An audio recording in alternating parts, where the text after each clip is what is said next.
Today is World Sickle Cell Disease Day, and today we of the Sickle Life group are bringing the awareness of sickle cell disease to you. We are at the Accra Southern Blood Bank, where we are having a health screening exercise as well as blood donation and sickling status phenotyping test. We do medical screening, so we go on outreaches to far off places and sometimes places nearby and educate the people, have medical talks about sickle cell disease. Then beyond that, empowerment involves knowing your genotype. So we try to offer free sickle cell testing as much as possible.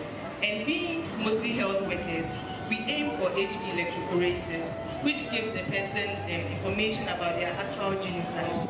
After the testing, then we do counseling. So based on the results available, then we'll be able to educate you. In line with what we are doing here, that's Sickle Cell Awareness, we made these shirts Sickle Life so that as you wear it around, just kind of prompt anybody who reads on your shirt that Sickle Cell Awareness is a must. It's a collaborative effort for us all. Thank you very much. My mission here is very simple. Just to tell you about, bring to mind again some of the things about sickle cell that we take for granted or we seem to forget. Maybe because it seems too far from us, or even if it's close, we are not experiencing it. And most of the time we talk about sickle cell, we have to do something about breaking the chain and changing the situation in terms of people that we have who have sickle cell. But it's we don't really realize the enormity, how big the problem is. For us clinicians, we say sickle cell is it's like a system, it's a multi-system disorder. It affects every organ, every part of the body. The brain, the kidneys. I mean, what most people see, I mean, if physically, it's maybe you see somebody with the yellow eyes, maybe limping, has an ulcer or something. But for us, it goes beyond that. Your kidneys can be involved, your eyes, your brain, every part of the body can be involved. For the women, pregnancy, labor, and all those things are affected. And if you take away the clinical issues, there's always a social and economic challenges too. Because when there's a child or when there's somebody with sickle cell disease, the parents will have to, they go through a lot to take care of the person. It goes beyond the parents, uncles, aunties, cousins, grandmother, grandfather, if the household, everybody in the family, sometimes the school, the churches, and even communities. I mean, my mother comes from a very small community somewhere in the Moja region, and they know everybody with sickle cell in the community, because when the crisis sets in, it's like the whole community is involved. But the pains and the agony is just too much. So sickle cell has a wide-reaching effect. It's not just the clinical, somebody will say, I don't get crisis, I'm healthy, I look after myself, or I eat well. But it goes beyond that. There are the social implications, economic, it affects family, the harmony in the family. If the understanding is not there, it can bring so much trouble. If the financial support is not there, it's a huge problem. So for us, we look beyond just seeing the patients in the hospital and taking care of them. It affects marriages, it affects jobs. I had a friend who was working at Ghana Commercial Bank, and he was put in charge of their ATMs, like in some part of Accra. So he was the one in charge, making sure it was working and there was money and everything. And somebody who used to be very stable, I've known him since secondary school, and even in boarding house, he was very stable.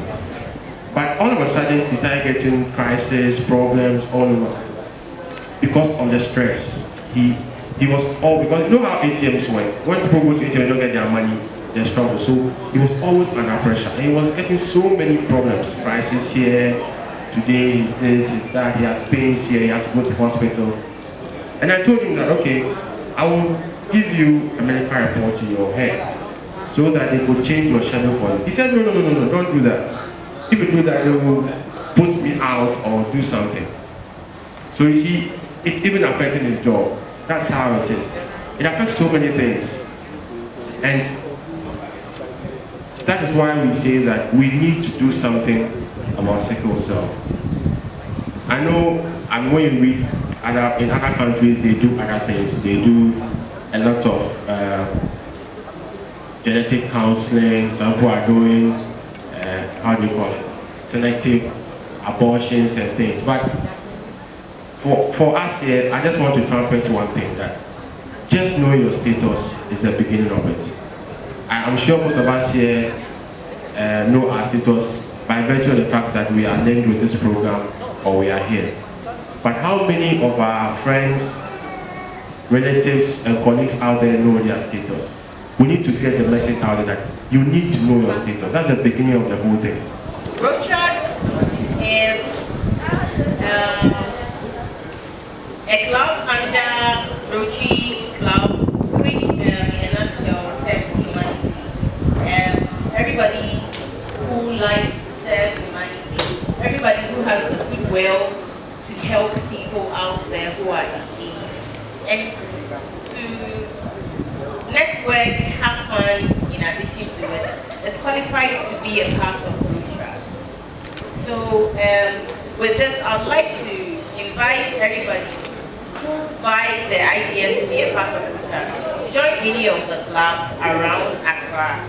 I'm here to talk about the association. You know that sickle cell patients come together to form an association, to get a common front to advocate for ourselves. Nobody can do it better than, you say do it yourself. You want something done right, you do it yourself.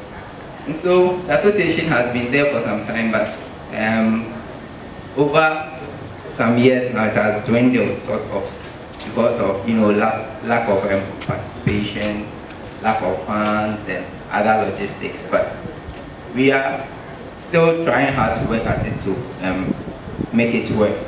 The main thing that we need is the support of the public, the support of everyone. We know that our friends and our families are always there for us. Of course, they can go a long way to help us in their own small way. But what we need is a general collaborative effort from everybody, like the government, public institutions. We would like to say thank you to Vodafone and all the other partners who are helping Sickle Life. We are very, very grateful because it takes, a great and honorable person to say that, okay, I'm coming out to support Sickle. So one funny thing is that in Ghana, 1 out of 4, it has been established that 1 out of 4 people carries a trait, and this shows how much work we need to do, how much work needs to be done. Because if you look at the person next to you, you count 1, 2, 3, 4. Then the idea comes to your head that then the next person or the next other person is a career and is a potential mother or father or has the potential of bringing forth to a sickle cell patient.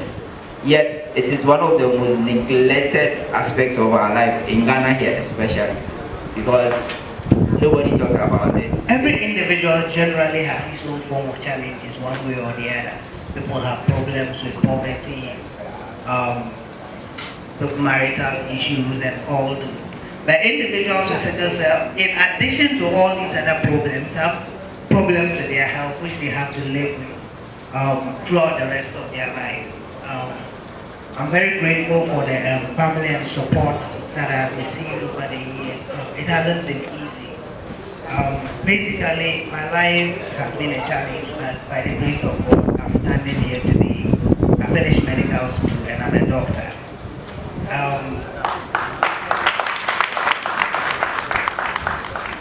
For most part of my life, in basic school, it was pretty much simple.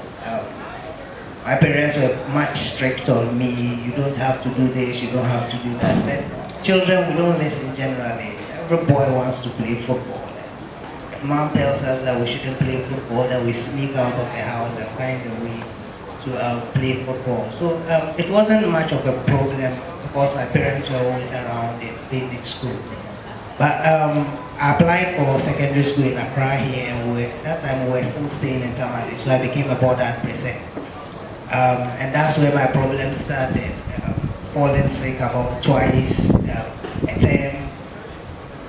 And when you fall sick, you have to go on admission for about 2 weeks, about twice a term. And a term is about 3 months. So in secondary school, missing 1 month out of every term. It was quite a challenge. It was quite a challenge. Financial burdens. My parents had to be traveling up and down. And in my second year, I developed a complication known as avascular necrosis of the femur, whereby there's blockage of the arteries to the head of the femur, and it resulted in part of my hip bone dying off.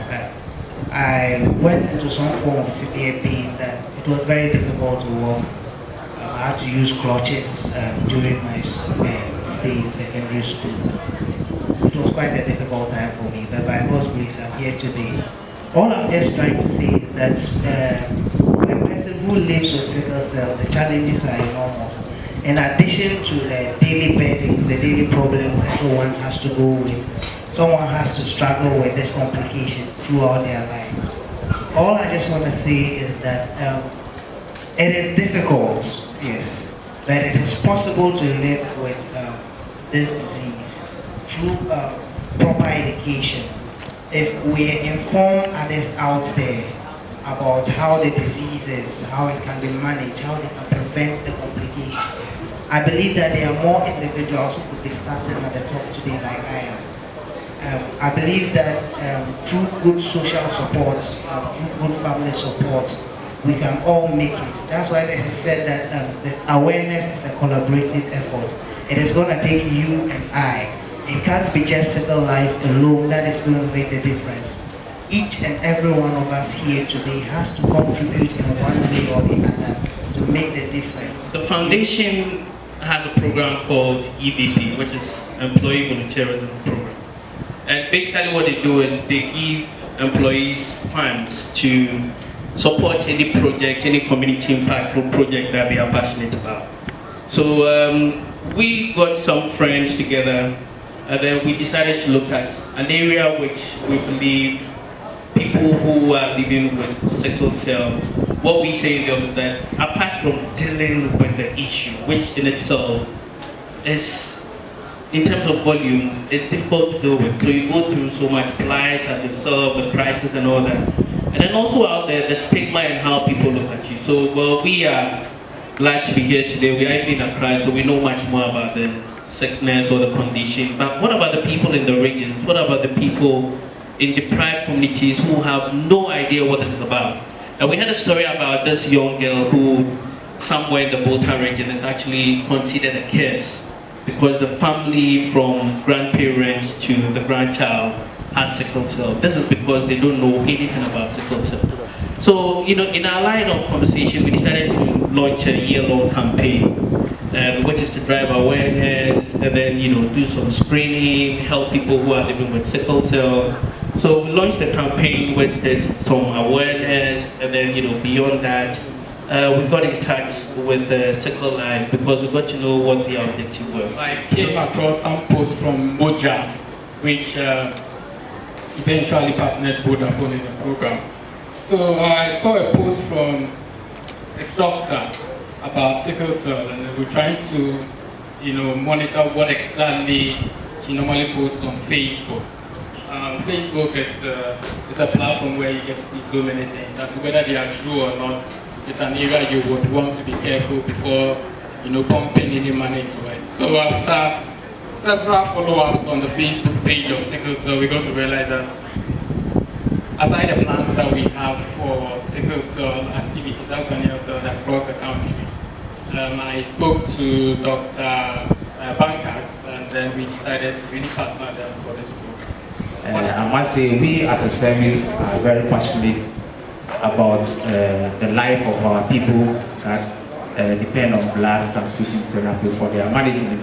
And as was indicated by the previous speakers, sickle cell patients also do fall on us a lot for the management of their crisis. so we have them at heart. Most of our messages to root donors actually have in-tailored to also appeal to the conscience of the general public to donate to help people living with sickle cell crisis. So far, I really admire what Sickle Life has been doing.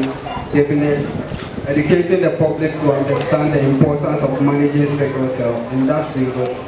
The experiences so far that has been shared is also amazing. I personally, I have a friend who he has that condition, he's sickle cell, and I understand the challenges he's been through. But these challenges has made him a better person. Yeah. So I'm here to talk about Moja. So Moja is a social initiative that is being sponsored by Vodafone Ghana Foundation, and we have some other partners as well. We have Sickle Life as a partner, we have UNICEF Reach for Change as a partner, we have iSpace Foundation as well. So these are our partners. And not forgetting the big itself, which is National Blood Service, and they are partners as well. We work hand in hand with them. Yeah. So what Moja App does is that every day, during the day, people come and donate blood, and they are first-time donors. Now, we need these first-time donors to become active, regular blood donors. How do we do that? There are a lot of attempts, failed attempts in fact, because you go out there, you preach them, come and donate, they come and donate first time, and they don't come back again. So now, as you are donating your blood, you realize that after donating, you get a message from your phone which says, thank you for donating, and then it shows you your next blood donation day, which is in 4 months. My name is Dr. Michael. I'm a person living with sickle cell disease. The importance of having persons living with sickle cell who are not doctors is that when probably they engage in conversations, they will not have to use so much of medical terminology. So we have to have some people like us to be on board and say the things in a very simple way. I would like to say that, like my colleagues have already said, living with sickle cell is not easy. I say it's not an easy acquisition because it's something that you are born with. You don't get to overcome it, and you live your life throughout with such a pain. The challenges are huge. It requires a lot of love, support, care from family, never present, support also from God, and so much also depends on you as an individual person living with sickle cell.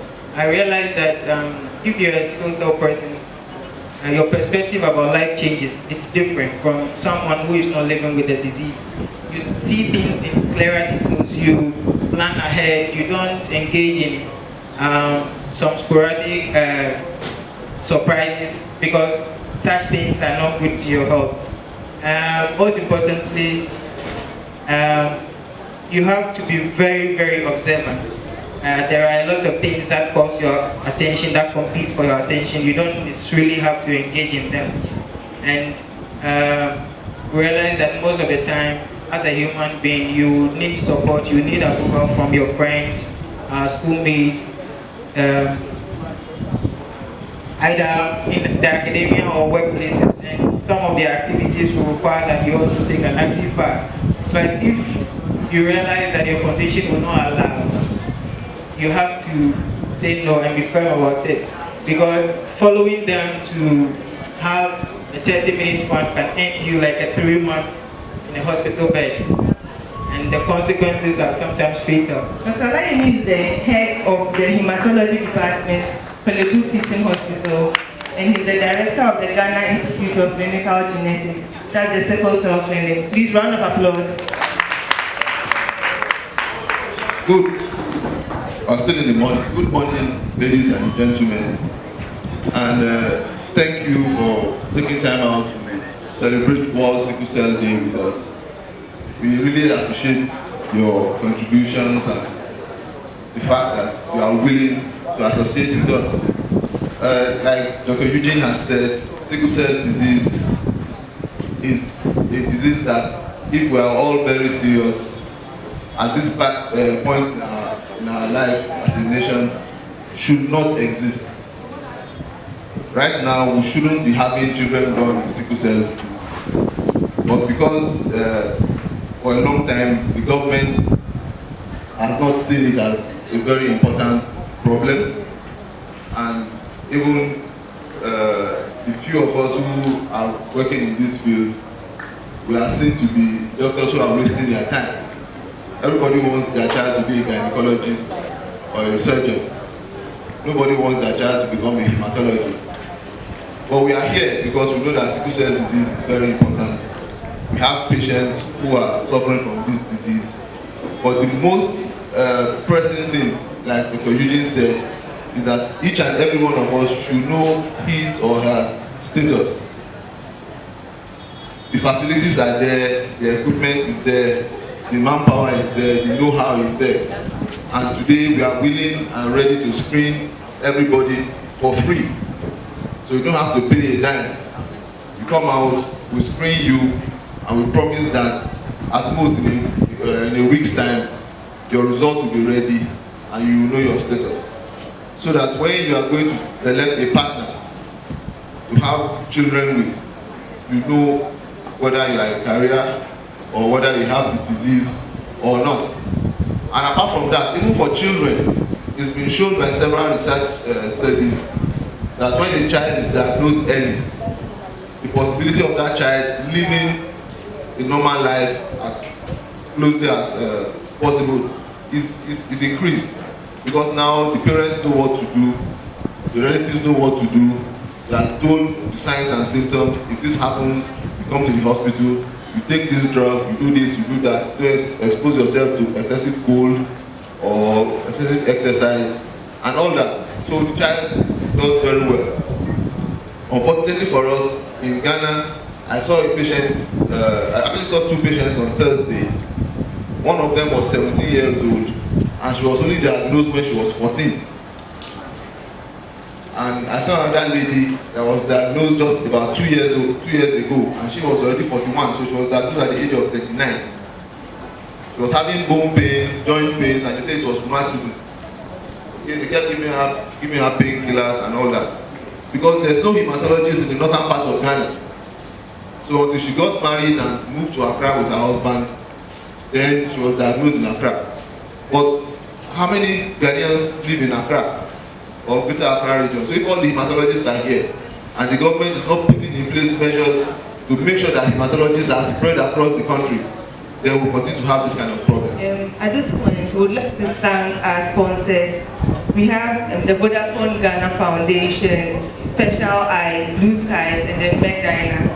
Also, our partners are the Ghana Institute of Clinical Genetics, that's the Sickle Cell Clinic, the National Blood Service, which is where and at the premises we are using today, Roka, that's Rotrax Club of Adentan and Osu Ari, and then Moja, who are set up at the back there.